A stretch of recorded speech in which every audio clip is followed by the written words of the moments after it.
بھلائی کو نہیں پہنچ سکتے ہو، تم نیکی تک نہیں پہنچ سکتے ہو جب تک کہ اللہ کے دی ہوئی پسندیدہ چیزوں میں سے اپنے اللہ کے راستے میں خرچ نہ کر ڈالو۔ حضرت ابو طلحہ یہ آیت سنتے ہیں، اللہ کے نبی کے پاس دوڑے دوڑے آتے ہیں اور اللہ کے نبی سے کہتے ہیں اے اللہ کے نبی، آپ کو پتا ہے کہ میرے پاس ایک باغ ہے اور وہ باغ مسجد نبوی کے سامنے ہے۔ اے اللہ کے نبی، جس باغ میں آپ ٹہلنے جاتے ہو، اے اللہ کے نبی جس باغ کے پانی کو آپ پیتے ہو، اے اللہ کے نبی اس باغ سے مجھے بہت محبت ہے۔ لیکن اللہ کے نبی ابھی میں نے قرآن کی آیت کو سنا، لن تنالوا البر حتى تنفقوا مما تحبون۔ اے اللہ کے نبی میں اسی وقت اس باغ کو اللہ کے راستے میں خرچ کرنا چاہتا ہوں۔ اے اللہ کے نبی اس باغ کو آپ کے حوالے کرتا ہوں، آپ جس کو چاہے حوالے کر دیں، اللہ کے راستے میں خرچ کر ڈالیں۔ اے اللہ کے نبی اس باغ کو میں اپنے پاس نہیں رکھنا چاہتا ہوں۔ اس کے بعد اللہ کے نبی نے کہا اے ابو طلحہ، آپ نے یہ کام جو کیا بہت اچھا کام کیا ہے، لیکن میری رائے اور میرا مشورہ یہ ہے کہ اے ابو طلحہ اس بات کو اپنے رشتہ داروں میں خرچ کر ڈالو۔ اس کے بعد حضرت ابو طلحہ رضی اللہ تعالیٰ عنہ نے اس بات کو اپنے چچا زاد بھائیوں میں تقسیم کر دیا۔ یہ تھی صحابہ کی زندگی کہ قرآن کی آیت نازل ہوئی، یہ نہیں دیکھتے تھے میرا نقصان ہو رہا کیا ہو رہا ہے، فوراً وہ اس پر عمل کرتے تھے۔ اور یاد رکھو جو لوگ اپنے مال کو اللہ کے راستے میں خرچ کرتے ہیں۔ Subscribe and like Masjid Abu Huraira Bijapur YouTube channel for more updates.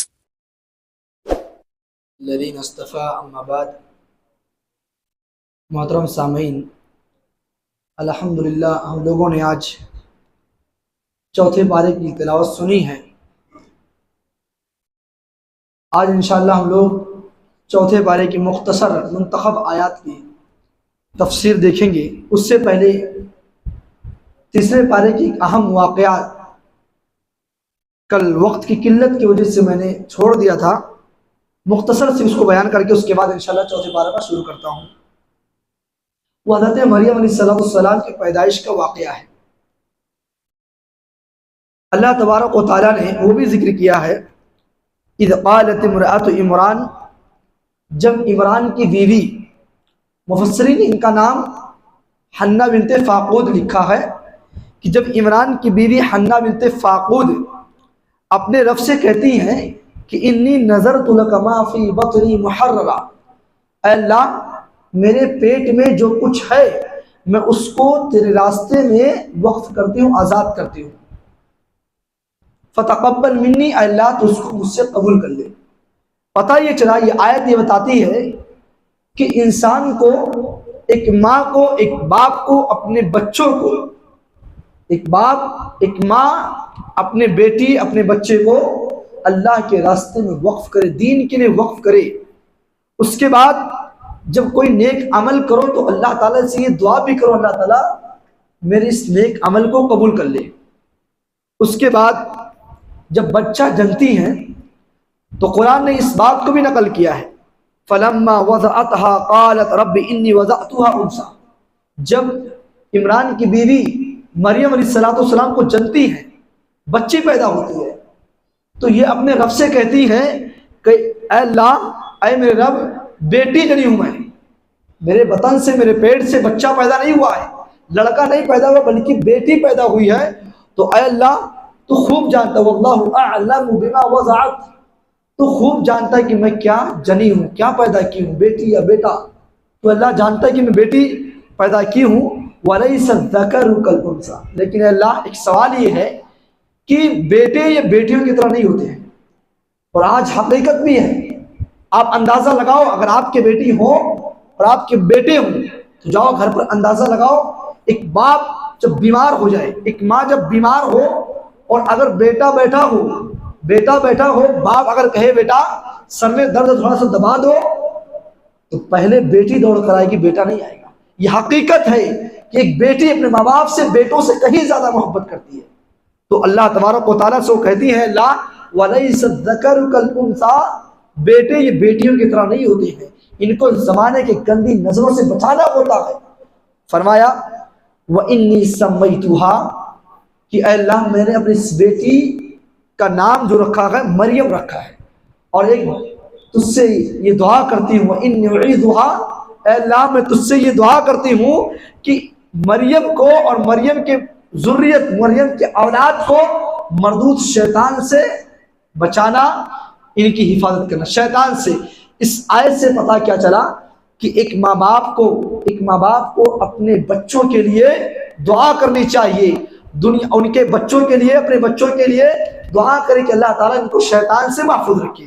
اس کے بعد اللہ تبارک و تعالیٰ نے ان کی دعا کو قبول کر لی، فَتَقَبَّلَهَا رَبُّهَا بِقَبُولٍ، اللہ تبارک و تعالیٰ نے ان کی نظر کو مان لیا، قبول کر لیا۔ کیوں قبول کیا تھا معلوم ہے؟ یہ دعا کر رہی تھی، جب نیکی کی تھی نا، جب یہ مریم علیہ السلام کو وقف کرنے کا ارادہ کیا تھا تو اس وقت کہا تھا اللہ فتقبل منی، میرے اس عمل کو قبول کرنا۔ اسی لیے جب کوئی نیک عمل کرو تو اپنے رب سے یہ دعا کرتے رہو، اللہ تعالیٰ، ابھی آپ نے جو تراویح پڑھی ہے اپنی نمازوں میں دعا کرو کہ اللہ تبارک و تعالیٰ اپنی دعاؤں میں شامل کرو، اللہ میرے ہر نیک عمل کو قبول فرمائے۔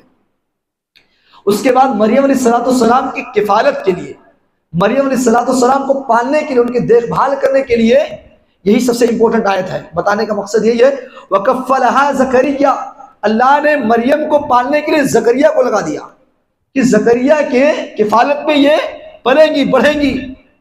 كُلَّمَا دَخَلَ عَلَيْهَا زَكَرِيَّا الْمِحْرَابَ، اور یہ زکریا علیہ السلام مسجد کے کونے میں رہتے تھے، مسجد کے محراب میں رہتے تھے، اور مریم بھی وہاں رہ رہی ہے۔ روزانہ زکریا علیہ السلام باہر سے آتے ہیں۔ ایک دن کا واقعہ ہے کہ وہ گھر میں آتے تو دیکھتے وجد عندہا رزقا، بے موسمی پھل پاتے ہیں مریم کے پاس، بے موسمی پھل، آم کا موسم نہیں ہے لیکن آم موجود ہے، انگور کا موسم نہیں ہے لیکن انگور موجود ہے، کیلے کا موسم نہیں ہے، کیلا موجود ہے۔ زکریا علیہ السلام مریم سے کہتے ہیں اے مریم، قال یا مریم وَأَنَّىٰ لَكِ هَٰذَا، اے مریم یہ پھل، یہ بے موسمی پھل، آم کا موسم نہیں ہے، کیلے کا موسم نہیں ہے، سنترے کا موسم نہیں ہے، لیکن اے مریم تیرے پاس یہ پھل کہاں سے آیا؟ مریم علیہ السلام کہتی ہے قالت هُوَ مِنْ عِنْدِ اللَّهِ، اے میرے مالک، اے زکریا علیہ السلام، یہ میرے پر کوئی ڈاؤٹ مت کرو، کوئی شک مت کرو، میں زناکار عورت نہیں ہوں، میرا کسی سے کوئی چکر نہیں ہے۔ قالت هُوَ مِنْ عِنْدِ اللَّهِ، یہ اللہ کا دیا ہوا رزق ہے، یہ اللہ کی طرف سے آیا ہوا ہے۔ اس آیت سے پتہ کیا چلا کہ ایک باپ اور ایک ماں اپنے بیٹے اور اپنے بچے کی سخت نگرانی کرے۔ اگر آپ کا بیٹا موبائل چلا رہا ہے، اگر آپ کی بچی موبائل چلا رہی ہے تو آپ کے اوپر یہ ذمہ داری ہے کہ آپ اس کے موبائل کو چیک کریں، وہ دوستی کس سے کیا ہے، وہ رات بھر موبائل چلا رہا کس سے بات کر رہا ہے۔ ایک باپ کی ذمہ داری کہ بیٹے کی موبائل کو چیک کرے، اور ایک ماں کی ذمہ داری ہے کہ وہ اپنے بیٹی کی موبائل کو، اور اسی طریقے سے ہر وہ چیز، بیٹی کہاں جا رہی ہے، کب آ رہی ہے، بیٹا کہاں جا رہا ہے، کب آ رہا ہے، یہ مریم علیہ السلام اور زکریا علیہ السلام کی زندگی سے پتہ چلتا ہے۔ اس لیے ہم سب کو مریم علیہ السلام اور زکریا علیہ السلام کے اس آیت سے پتہ یہ چلا کہ ہم سب اپنے اولاد پر نظر رکھیں۔ اس کے بعد یہ مختصر تھا ان کا واقعہ تھا۔ اس کے بعد چوتھے پارے کا سب سے پہلی آیت کو دیکھتے ہیں۔ چوتھے پارے کی سب سے پہلی آیت میں اللہ تبارک و تعالیٰ نے ایک اہم بات کو ذکر کیا ہے کہ انسان نیکی تک نہیں پہنچ سکتا ہے۔ کیوں؟ اللہ وہ بیان کر رہا ہے کیوں نہیں پہنچ سکتا ہے۔ لن تنالوا البر حتى تنفقوا مما تحبون، انسان کے نظر میں سب سے محبوب مال جو ہے، جب تک کہ وہ اللہ کے راستے میں خرچ نہ کر دے وہ نیکی تک نہیں پہنچ سکتا ہے، بھلائی تک نہیں پہنچ سکتا ہے۔ اور اس کے بعد اللہ نے ایک اور بات کہی، آپ نے کسی کو زکوٰۃ دیا، آپ نے کسی کو کوئی صدقہ دیا، آپ نے کوئی مال دیا کسی کو، یہ مت کہو کہ ہمارا چندہ کاٹ دیجئے، یہ مت کہو کہ میرے نام کا اعلان کر دیجئے فلاں نے اتنا پیسہ دیا، نہیں۔ وَمَا تُنْفِقُوا مِنْ شَيْءٍ، جو کچھ تم اللہ کے راستے میں خرچ کرتے ہو فَإِنَّ اللَّهَ بِهِ عَلِيمٌ، اللہ تعالیٰ یہ خوب جانتا ہے۔ اس کا بدل آپ یہاں نہیں مل رہا، آپ کو نہیں دکھائی دے رہا ہے، انشاءاللہ اللہ تبارک و تعالیٰ اس کا بدل دے گا۔ اس آیت کے شان نزول میں حضرت انس بن مالک رضی اللہ تعالیٰ عنہ کہتے ہیں کہ مدینہ کے اندر انصاری صحابی میں سب سے مالدار صحابی حضرت ابو طلحہ رضی اللہ تعالیٰ عنہ تھے۔ ان کے پاس اللہ نے بہت دولت دی تھی، بہت دولت۔ اس دولت میں ایک چیز تھا، باغیچہ تھا۔ ان کے پاس ایک باغیچہ تھا، اس باغیچے سے بہت محبت کرتے تھے۔ اور کیوں محبت نہ ہو؟ یہ بغیچہ کہاں تھا معلوم ہے؟ یہ باغ مسجد نبوی کے ٹھیک سامنے تھا، اور اس باغ کی خاصیت کیا تھی؟ اس باغ میں اللہ کے نبی صلی اللہ علیہ وسلم ٹہلنے آتے تھے، اور اس باغ کے اندر کنواں تھا، اس کنویں کے پانی کو، اس کنویں کے میٹھے پانی کو اللہ کے نبی صلی اللہ علیہ وسلم پیا کرتے تھے۔ اس باغ سے ابو طلحہ کو بہت محبت تھی، لیکن جب قرآن کی آیت سنتے ہیں لن تنالوا البر حتى تنفقوا مما تحبون، او لوگوں تم اللہ رب العالمین کہہ رہا ہے کہ تم ہرگز بلائی کو نہیں پہنچ سکتے ہو، تم نیکی تک نہیں پہنچ سکتے ہو جب تک کہ اللہ کے دیوی پسندیدہ چیزوں میں سے اپنے اللہ کے راستے میں خرچ نہ کر ڈالو۔ حضرت ابو طلحہ یہ آیت سنتے ہیں، اللہ کے نبی کے پاس دوڑے آتے ہیں اور اللہ کے نبی سے کہتے ہیں اے اللہ کے نبی، آپ کو پتا ہے کہ میرے پاس ایک باغ ہے اور وہ باغ مسجد نبوی کے سامنے ہے، اے اللہ کے نبی جس باغ میں آپ ٹہلنے جاتے ہو، اے اللہ کے نبی جس باغ کے پانی کو آپ پیتے ہو، اے اللہ کے نبی اس باغ سے مجھے بہت محبت ہے۔ لیکن اللہ کے نبی ابھی میں نے قرآن کی آیت کو سنا، لن تنالوا البر حتى تنفقوا مما تحبون، اے اللہ کے نبی میں اسی وقت اس باغ کو اللہ کے راستے میں خرچ کرنا چاہتا ہوں، اے اللہ کے نبی اس باغ کو آپ کے حوالے کرتا ہوں، آپ جس کو چاہے حوالے کر دیں، اللہ کے راستے میں خرچ کر ڈالیں، اے اللہ کے نبی اس باغ کو میں اپنے پاس نہیں رکھنا چاہتا ہوں۔ اس کے بعد اللہ کے نبی نے کہا اے ابو طلحہ، آپ نے یہ کام جو کیا بہت اچھا کام کیا ہے، لیکن میری رائے اور میرا مشورہ یہ ہے کہ اے ابو طلحہ اس باغ کو اپنے رشتہ داروں میں خرچ کر ڈالو۔ اس کے بعد حضرت ابو طلحہ رضی اللہ تعالیٰ عنہ نے اس باغ کو اپنے چچا زاد بھائیوں میں تقسیم کر دیا۔ یہ تھی صحابہ کی زندگی کہ قرآن کی آیت نازل ہوئی، یہ نہیں دیکھتے تھے میرا نقصان ہو رہا ہے کیا ہو رہا ہے، فوراً وہ اس پر عمل کرتے تھے۔ اور یاد رکھو جو لوگ اپنے مال کو اللہ کے راستے میں خرچ کرتے ہیں، اپنے عمدہ مال کو جس سے وہ بہت محبت کرتے ہیں، اللہ کے نبی صلی اللہ علیہ وسلم کہتے ہیں، حضرت ابو ہریرہ رضی اللہ تعالیٰ عنہ اس حدیث کے راوی ہیں، کہتے ہیں کہ من انفق زوجین من شیء من الاشیاء فی سبیل اللہ، جو شخص کسی چیز کے جوڑے میں سے ایک چیز کو اللہ کے راستے میں خرچ کرتا ہے تو دعی من ابواب الجنہ، وہ قیامت کے دن جنت کے تمام دروازوں سے بلایا جائے گا۔ اللہ کے نبی کہتے ہیں یا اللہ ھذا خیر، اے اللہ کے بندے خوش ہو جاؤ، اللہ کے بندوں خوش ہو جاؤ، تم کیوں؟ فمن کان من اہل الصلاۃ، او لوگوں جو دنیا کے اندر نماز پڑھتے ہو، جو نماز قائم کرتے ہو، امام کے پیچھے نماز پڑھتے ہو، گرمی کے موسم میں بھی نماز کے لیے مسجد میں آتے ہو، سردی کے موسم میں نماز کے لیے مسجد میں آتے ہو، دعی من ابواب الصلاۃ، قیامت کے دن اللہ تبارک و تعالی نمازیوں کو جنت کے اسپیشل گیٹ باب الصلاۃ سے داخل کرے گا۔ اس کے بعد اللہ کے نبی نے فرمایا ومن کان من اہل الجہاد، جو لوگ اللہ کے راستے میں جہاد کرتے ہیں، اللہ کے راستے میں لڑتے ہیں، اپنے مال کے ذریعے سے، اپنے بچوں کے ذریعے سے اور اپنے جسم اور طاقت کے ذریعے سے جو اللہ کے راستے میں لڑتے ہیں، جہاد کرتے ہیں، دعی من باب الجہاد، قیامت کے دن ان کو اسپیشل گیٹ باب الجہاد سے داخل کیا جائے گا جنت کے اندر۔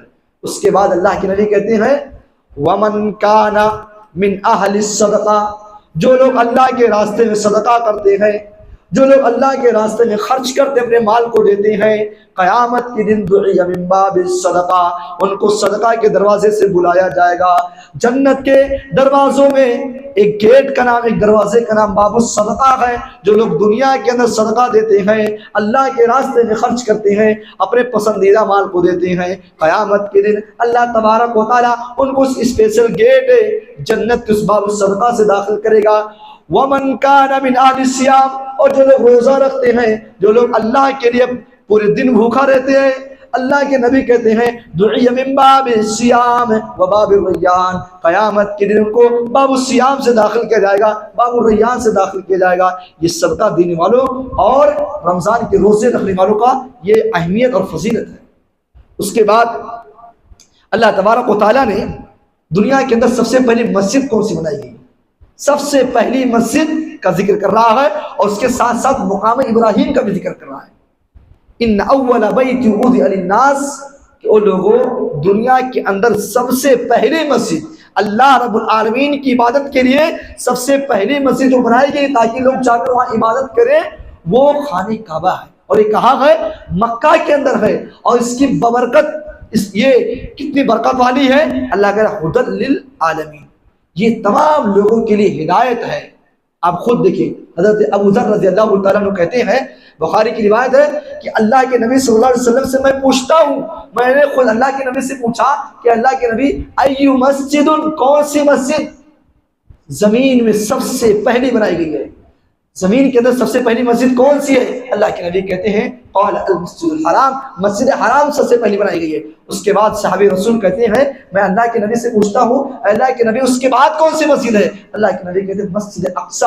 صحابی رسول اللہ کے نبی سے دوبارہ کہتے ہیں اللہ کے نبی مسجد حرام اور مسجد اقصی کے بنانے کا وقفہ کیا ہے؟ اللہ کے نبی کہتے ہیں 40 سنہ، 40 سال کا وقفہ ہے۔ پھر اللہ کے نبی آخر میں کہتے ہیں اے میرے صحابہ ان مسجدوں کو نماز سے مزین کر دینا، نماز پڑھتے رہنا۔ اس کے بعد اللہ نے مقام ابراہیم کا ذکر کیا۔ جو لوگ حج کرنے جاتے ہیں ان کو پتا ہوگا، اللہ آپ کو توفیق دے، اللہ آپ کو دولت دے، ایک مرتبہ اپنی زندگی میں ضرور حج کیجیے، کیونکہ یہ فرض ہے ہمارے اوپر۔ اللہ نے آپ کو طاقت دے تو آپ چاہیے حج کرے۔ جو لوگ حج کر کے آ چکے ہیں ان کو معلوم ہوگا کہ خانہ کعبہ کے پاس ایک جگہ ہے جس کا نام مقام ابراہیم ہے۔ یہ وہی جگہ ہے جس جگہ کے بارے میں اللہ کہہ رہا ہے فیہ آیات بینات مقام ابراہیم، مقام ابراہیم یہ آپ کے لیے نشانی ہے، علامت ہے۔ اور آدمی جب حج کرنے جاتا ہے نا، خانہ کعبہ کا طواف کرتا ہے، لیکن اگر مقام ابراہیم پر 2 رکعت نماز نہ پڑھے اس کا حج مکمل نہیں ہوا ہے۔ یہ ابراہیم علیہ السلام کی زندگی اور یہ ان کا مقام ہے۔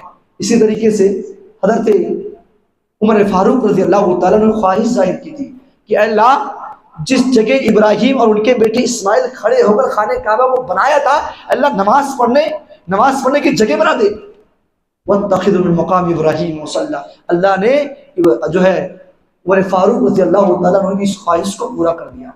تو آج جو لوگ حج کرنے جاتے ہیں وہاں 2 رکعت نماز کو پڑھنا ہوتا ہے۔ اس کے بعد زندگی جب تک ہے اسلام کی حالت میں نہ ہو، موت ہو تو اسلام کی حالت پر ہو، ایمان کی حالت پر ہو۔ اللہ تعالیٰ نے فرمایا یا ایھا الذین آمنوا اتقوا اللہ حق تقاتہ ولا تموتن الا وانتم مسلمون، اے لوگوں جو ایمان لائے ہو اللہ سے ڈرو جیسا کہ اللہ سے ڈرنے کا حق ہے۔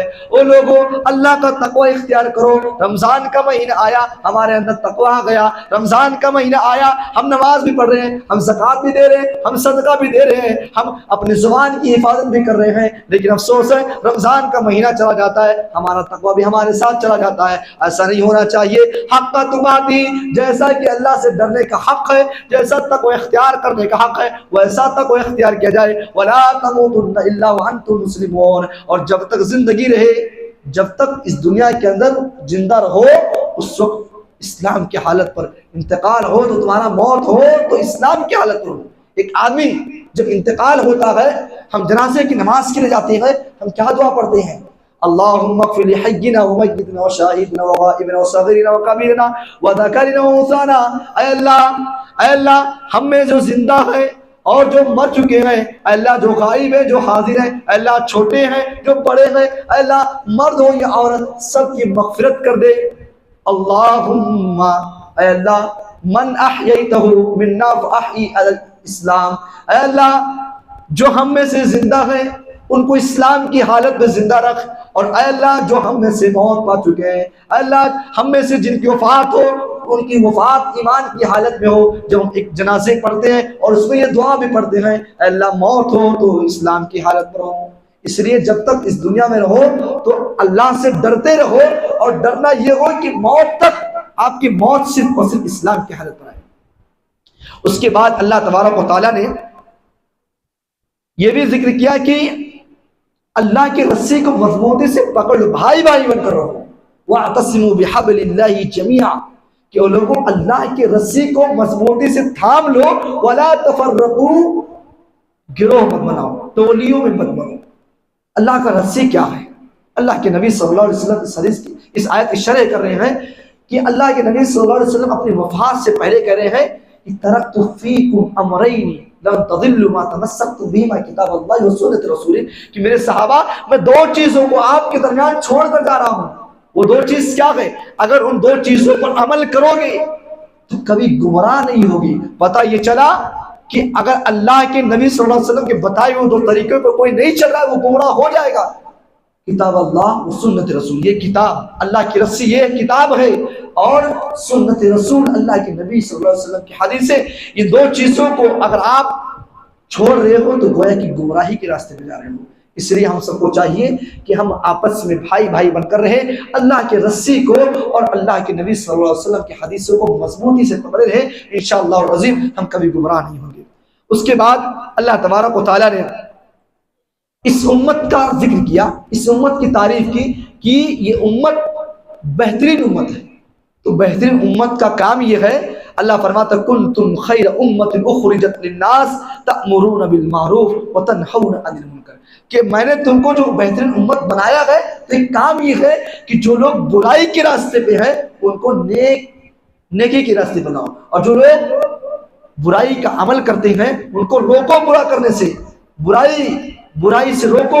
اگر تمہارے درمیان کوئی گناہ کر رہا ہے، کوئی برائی کر رہا ہے تو اس کو روکو، یہ غلط چیز ہے۔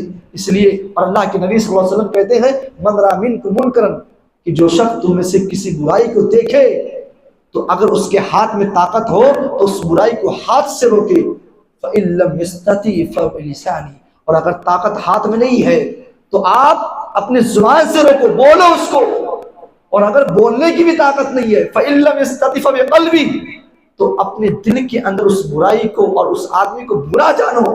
یہ اللہ کے نبی صلی اللہ علیہ وسلم ہمیں اور آپ کو سکھاتے ہیں، یہ ایمان کا ایک حصہ ہے، ایمان ایک جز ہے۔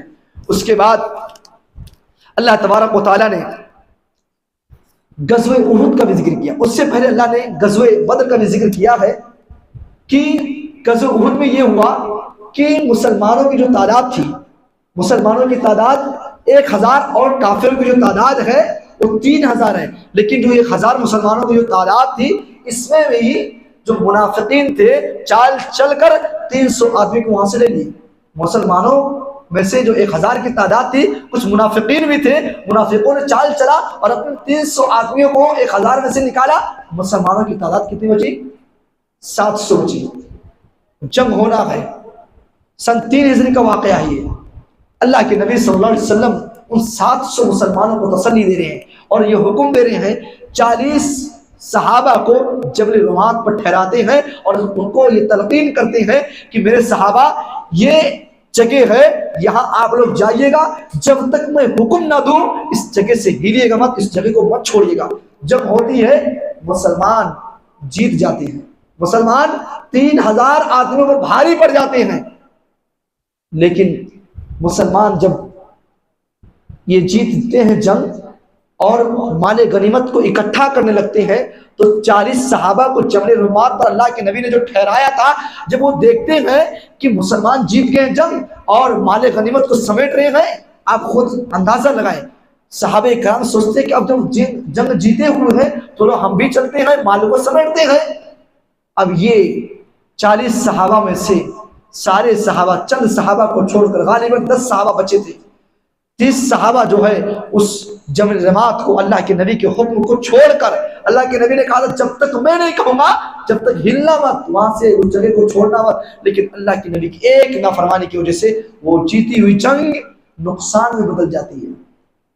ادھر خالد بن ولید رضی اللہ تعالیٰ عنہ دیکھتے ہیں کہ مسلمان جبل رمات میں تو کوئی دکھ نہیں رہا ہے، چند لوگ ہیں، اور ایک خاص بات یہ ہے خالد بن ولید کے تعلق سے کہ یہ اسلام لانے سے پہلے اور اسلام لانے کے بعد جتنی جنگ لڑی ہیں کسی بھی جنگ میں نہیں ہارے ہیں، چاہے اسلام سے پہلے ہو چاہے اسلام کے بعد ہو۔ انہوں نے اپنی زندگی میں جتنی جنگیں لڑی ہیں، جتنی لڑائیاں لڑی ہیں، یہ اتنے طاقتور تھے، اس لیے ان کو سیف اللہ کا لقب دیا گیا۔ یہ اتنے طاقتور تھے کہ یہ اپنے اسلام سے پہلے اور اسلام کے بعد کوئی جنگ نہیں ہارے ہیں۔ یہی خالد بن ولید دیکھتے ہیں تو ان کا مائنڈ اتنا تیز تھا، فوراً اپنے ساتھیوں کو لے کر آتے ہیں اور یہ 10 صحابہ پر حملہ کر دیتے ہیں اور یہ سارے کے سارے صحابہ مار دے جاتے ہیں، شہید ہو جاتے ہیں، ایک نقصان کے بنا پر، صحابہ کے ایک غلطی کے بنا پر وہ جیتی ہوئی جنگ نقصان میں بدل جاتی ہے۔ اس کے بعد اسی جنگ کے اندر، غزوہ احد کے اندر، یہ افواہ بھی پھیلتا ہے کہ نبی اکرم صلی اللہ علیہ وسلم کا انتقال ہو گیا، ان کو قتل کر دیا گیا ہے۔ ان کو اللہ کے نبی صلی اللہ علیہ وسلم کو قتل کر دیا گیا. اور یہ خبر اللہ کے نبی صلی اللہ علیہ وسلم کے بارے میں جب افواہ ہوتی ہے صحابہ میں بھگدڑ مر جاتا ہے. اور واقعی جب اللہ کے نبی کا انتقال ہوا بھی، جب اللہ کے نبی کا انتقال ہوا تو حضرت ابوبکر رضی اللہ تعالیٰ عنہ بے قابو ہو گئے اور یہ اعلان کر رہے ہیں، اپنے غصے کو تھام نہیں پا رہے ہیں. لوگوں سے کہہ رہے ہیں اگر کوئی کہا کہ نبی کا انتقال ہو گیا تلوار سے اس کا گردن جدا کر دوں گا، مار ڈالوں گا. کوئی کہے گا نہیں کہ اللہ کے نبی کا انتقال ہوا ہے. اس کے بعد اللہ کے نبی صلی اللہ علیہ وسلم کے انتقال کے بعد جب ابوبکر صدیق رضی اللہ تعالیٰ عنہ یہ سنتے کہ عمر یہ الفاظ بول رہے ہیں، کھڑے ہوتے ہیں اور قرآن کی آیت پڑھتے ہیں، وما محمد الا رسول.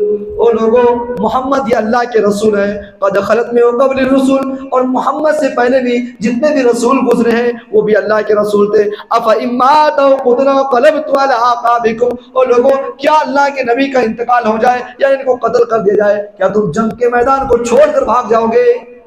پتہ یہ چلا کہ موت سب پر آئے گی. اور اللہ کے نبی کے ایک انکار پر صحابہ نے ایک غلطی کیا، وہ جنگ نقصان میں صحابہ مارے گئے.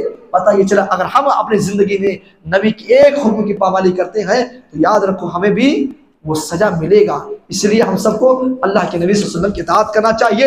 اور جو یہ آیت وما محمد الا رسول، موت جب نبی پر آئی ہے تو یہ بات صاف کر رہی ہے کہ موت ہر انسان پر آئے گی. اور اللہ نے قرآن کریم کے دوسرے مقام پر اسی بارے کے اندر ہم سنتے ہیں کل نفس ذائقۃ الموت، ہر انسان پر موت آئے گی. ہر انسان، چاہے وہ بڑا سیٹ ہو، غریب ہو، چاہے وہ بنگلے میں رہنے والا ہو، فٹ پاتھ پر رہنے والا ہو، ہر انسان پر موت آئے گی. اور موت کا منظر کیا ہوگا؟ وَإِنَّمَا تُوَفَّوْنَ أُجُورَكُمْ يَوْمَ الْقِيَامَةِ. اور قیامت کے دن اللہ تبارک و تعالی ہر اعمال کا پورا پورا بدلہ دے گا. آپ نے دنیا کے اندر کون سا عمل کیا ہے، آپ نے دائیں ہاتھ والا عمل کیا ہے یا بائیں ہاتھ والا عمل کیا ہے، سارے اعمال کا آپ کو نتیجہ دیا جائے گا. آپ نے اگر اچھا عمل کیا ہے آپ کی دائیں ہاتھ میں وہ عمل دے دیا جائے گا. آپ نے اگر برا عمل کیا ہے، آپ نے گناہ کیا ہے، آپ کے بائیں ہاتھ میں وہ رشتہ پکڑا دیا جائے گا. اس کے بعد اللہ تبارک و تعالیٰ یہ فرماتا ہے اللہ کے نظر میں کامیاب کون ہے؟ ہمارے نظر میں کامیاب جس کے پاس پیسہ ہے، جس کے پاس دولت ہے، اس کو ہم کامیاب کہتے ہیں. لیکن اللہ کہتا ہے فمن زحزح عن النار وادخل الجنہ، جس کو اللہ جہنم کی آگ سے بچا لے اور جنت کے اندر داخل کر دے فقد فاز، وہ آدمی کامیاب ہے، اسی کو اللہ کامیاب کہتا ہے. اور کہتا ہے وما الحیات الدنیا الا متاع الغرور. او لوگوں، یہ آپ کا بینک بیلنس، آپ کی دنیا کی زندگی، آپ کا یہ گاڑی، آپ کی بیوی، آپ کے بچے، یہ ساری کی ساری جو ساری کی ساری چیزیں وَمَا الْحَيَاةُ الدُّنْيَا إِلَّا مَتَاعُ الْغُرُورِ، یہ دھوکے کی سامان ہے، یہ چند دنوں کے فائدہ اٹھانے کی سامان ہے. اصل زندگی تو آخرت کی زندگی ہے. اس کے بعد اللہ تبارک و تعالیٰ چوتھے پارے کے اندر سورہ نساء شروع ہوئی. نساء اس کے معنی عورت، اور اس پارے میں سورہ نساء میں عورتوں کا ذکر کیا گیا ہے. اور ایک خاص بات یہ ہے کہ ایک خاندان کس سے بنتا ہے؟ مرد اور عورت. ایک مرد اور ایک عورت سے پورا ایک خاندان، ایک قبیلہ بنتا ہے. اسی لیے اللہ نے اس آیت کے پہلے ہی بتا دیا کہ ایک عورت اور ایک آدمی سے جب خاندان بنتا ہے، جب قبیلہ بنتا ہے تو رشتہ داری کو توڑنا مت. اللہ نے پہلے ہی آیت میں بتا دیا یا ایھا الناس اتقوا ربکم الذی خلقکم من نفس واحدہ. او لوگوں، اللہ سے ڈرو، اپنے رب سے ڈرو.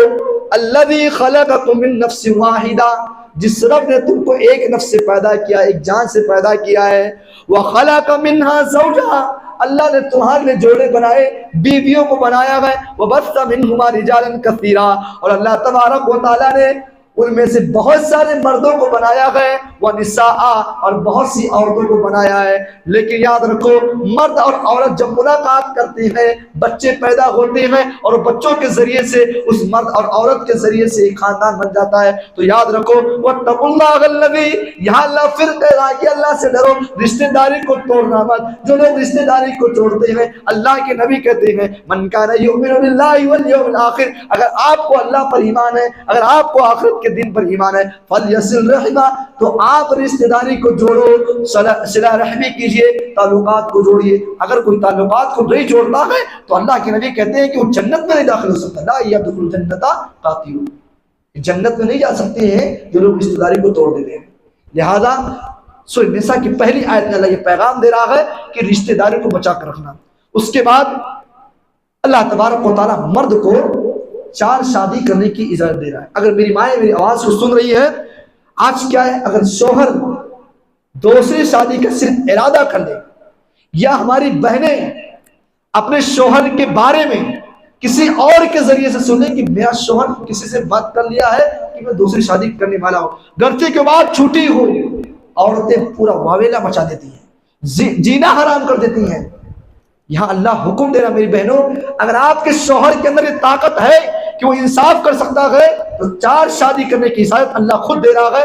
اور آپ نے امام صاحب کے پیچھے یہ آیت سنی ہے، اور الحمدللہ آپ کے یہاں جو یہ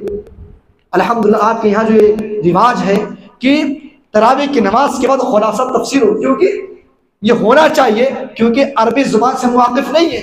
ہم نے سن لیا، پتہ نہیں چلا کیا ہم نے سنا، بس عربی ہم نے سن لیا، عربی زبان سے واقف نہیں ہے. اگر اب یہاں خلاصہ ہو رہا ہے تب معلوم پڑ رہا ہے کہ سورہ نساء کے پہلے صفحہ میں اللہ کیا کہہ رہا ہے. ہم نے تراویح پڑھی، عربی سے واقف نہیں تھے، نہیں پتا، لیکن جب خلاصہ ہو رہا ہے، جب اس کی تفسیر ہو رہی تب معلوم ہو رہا ہے. عورتیں قرآن کو پڑھتی ہیں، لیکن جب ان کے سامنے یہ آیت آتی ہے اس کو نظر انداز کر دی. لیکن یہ نظر انداز کرنے والی آیت نہیں ہے. یہ آیت بتاتی ہے کہ مرد کو اللہ اجازت دے رہا ہے 4 شادی کرنے کی طاقت ہو تو کرو انصاف کے ساتھ. فَانْكِحُوا مَا طَابَ لَكُم مِّنَ النِّسَاءِ مَثْنَىٰ وَثُلَاثَ وَرُبَاعَ. اور مردوں کی جماعت، اگر تم کو عورت پسند آئے، جو عورت تم کو پسند آئے، آپ شادی کر سکتے ہو، 2 شادی کرو، 3 شادی کرو، 4 شادی کرو. لیکن ہاں مردوں کے تعلق سے اللہ کہہ رہا ہے اگر 4 شادی کرنے میں آپ کو ڈر ہے، اگر آپ یہ جانتے ہو کہ میں انصاف نہیں کر پاؤں گا، اپنے بیویوں کے درمیان عدل نہیں کر پاؤں گا، تو اللہ یہ بھی کہہ رہا ہے کہ فَإِنْ خِفْتُمْ أَلَّا تَعْدِلُوا فَوَاحِدًا. اگر آپ کو ڈر ہے کہ انصاف نہیں کر پاؤ گے، اگر آپ کو ڈر ہے کہ 4 بیوی کے درمیان، 2 بیوی کے درمیان، 3 بیوی کے درمیان اگر انصاف نہیں ہو پائے گی تو ایک ہی شادی کرو، صرف ایک ہی شادی پر اکتفا کرو. پتہ یہ چلا، خلاصہ اس آیت کا یہ ہے کہ آدمی 4 شادی کرنا چاہے تو کرے، عورت میں کوئی دخل اندازی نہیں کر سکتی ہے، عورت اس میں بالکل، اور مرد کو اپنے بیوی سے اجازت لینے کی ضرورت بھی نہیں ہے. اگر آپ کے اندر طاقت ہے، قوت ہے کہ آپ انصاف کر سکتے ہیں، آپ اللہ رب العالمین کی اجازت آپ کو دے، اللہ رب العالمین آپ کو اجازت دے رہا ہے، آپ خود کیجئے. آج بہت سارے ایسے نوجوان ہیں اور کچھ عورتیں ایسی ہیں کہتی ہیں کہ بیوی سے اجازت لینا پڑے گا. اور بیوی اجازت کیوں دے گی بھائی؟ کون سی بیوی ہے جو اجازت دے گی کہ میری سوتن آ جائے؟ کائنات کے اندر عورت کی سب سے بڑی پرابلم ہے کہ اس کی سوتن ہے. اسی لیے اللہ نے یہ بات صاف کر دیا ہے. عورتیں اگر سن رہی ہیں تو عورتوں کے کل انشاءاللہ مردوں کے تعلق سے آئے گی بات. عورتوں مرد کو اللہ اجازت دے رہا ہے کہ وہ 4 شادی کر سکتے ہیں، کوئی حرج کی بات نہیں، بس انصاف کر سکے. اس کے بعد اللہ تبارک و تعالی توبہ کا ذکر کر رہا ہے. دنیا کے اندر آپ زندہ ہیں، توبہ کب قبول ہوگی اس کا ذکر اللہ کر رہا ہے. آپ توبہ کر رہے ہیں، کب تک توبہ قبول ہوگی؟ اللہ کہہ رہا ہے انما التوبۃ علی اللہ للذین یعملون السوء بجہالہ، کہ جو لوگ گناہ کرتے ہیں. گناہ کب ہوتا ہے؟ جو لوگ جہالت کی بنیاد پر، نادانی میں ان سے گناہ ہو گیا، وہ غلطی میں گناہ کر گئے، ان کو پتہ نہیں تھا کہ حرام کا مال کھا گئے. جو لوگ نادانی میں گناہ کرتے ہیں اور فوراً اپنے نفس سے توبہ کر لیتے ہیں، اللہ تبارک و تعالیٰ ان کی توبہ کو قبول کرتا ہے. لیکن ہاں وہ لوگ جو نادانی میں نہیں بلکہ جان بوجھ کر گناہ کرتے ہیں، ان کو پتا ہے یہ زنا بہت بڑا گناہ ہے، کبیرہ گناہوں میں سے زنا ہے، ماں باپ کو ستانا یہ کبیرہ گناہوں میں سے ہے، پھر بھی یہ گناہ کرتے ہیں، تو اللہ تبارک و تعالیٰ ان کی توبہ کو قبول نہیں کرتا ہے. اور وہ بھی حتی اذا حضر احدهم الموت، جب تک ابھی زندہ ہے اس کو کوئی فرق نہیں پڑتا ہے، دنیا کی لذتوں کو اٹھاتا ہے، لیکن موت کا فرشتہ اس کے سامنے جب آتا ہے تب اس کو یاد آتا ہے کہ چلو اب توبہ کر لیں. نہیں، تب توبہ اللہ نہیں قبول کرتا ہے. آپ اپنی موت سے پہلے توبہ کریں. فرعون نے بھی توبہ کیا تھا، فرعون نے بھی اللہ پر ایمان لایا تھا، لیکن کب؟ جب اس کو پتا چل گیا میں ڈوب رہا ہوں، اب صرف مرنا ہی ہے، چلو اب اللہ پر ایمان لے آتے ہیں. ایمان لایا تھا لیکن اس کا ایمان اس وقت بیکار ہے، اللہ رب العالمین نے اس کے ایمان کو قبول نہیں کیا. اس کے بعد اس پارے کی سب سے آخری آیت امام صاحب نے جو پڑھا تھا، کون سی آیت؟ سب سے آخری آیت، وہ آیت جن عورتوں سے ہم شادی نہیں کر سکتے ہیں، جو عورتیں ہم پر حرام کر دی گئی ہیں، ہم ان عورتوں سے شادی نہیں کر سکتے ہیں، ان عورتوں کا پورا لسٹ اللہ رب العالمین نے چوتھے پارے کے سب سے آخری آیت میں بتایا۔ وہ کیا ہے؟ حرمت علیکم امہاتکم، تمہاری مائیں تم پر حرام کر دی گئی ہے، انسان اپنے ماں سے شادی نہیں کر سکتا، نکاح نہیں کر سکتا ہے۔ وبناتکم، اور انسان اپنے بیٹیوں سے شادی نہیں کر سکتا ہے۔ واخواتکم، اور اپنے بہنوں سے شادی نہیں کر سکتے ہو۔ وعماتکم، اور اپنے پھوپھیوں سے شادی نہیں کر سکتے ہو۔ وخالاتکم، اور اپنے خالاؤں سے شادی نہیں کر سکتے ہو۔ وبنات الاخ، اور اپنے بھتیجی سے شادی نہیں کر سکتے ہو۔ وبنات الاخت، اور اپنے بھانجی سے شادی نہیں کر سکتے ہو۔ وامہاتکم اللاتی ارضعنکم، اور وہ عورت جو آپ کو دودھ پلائی ہے، یعنی رضائی ماں ایک سگی ماں ہوتی ہے، اور وہ ماں جو آپ کو دودھ پلا دی ہے وہ آپ کی رضائی ماں ہوئی ہے، آپ اس سے بھی شادی نہیں کر سکتے ہو۔ ایسا ہوتا ہے کہ کبھی کبھی ماں کو دودھ نہیں اترتا ہے تو وہ اپنے جو ہے رضائی ماں جو ہوتی ہے، اس کی بہن ہوتی ہے، اس سے جو ہے دودھ پلوا دیتی ہے، اور ایسا ہوتا بھی ہے، تو وہ رضائی ماں ہوئی، رضائی ماں سے بھی آپ شادی نہیں کر سکتے ہو۔ اس کے بعد اللہ نے کہا وَأَخْوَاتُكُم مِّنَ الرَّضَاعَ، وہ بہن جو آپ کو دودھ پلائی ہے وہ آپ کی رضائی بہن ہوئی، آپ اس سے بھی شادی نہیں کر سکتے ہیں۔ اس کے بعد وَأُمَّهَاتُ نِسَائِكُمْ، تمہاری بیویوں کی ماں یعنی تمہاری ساس، آپ ان سے بھی شادی نہیں کر سکتے ہو۔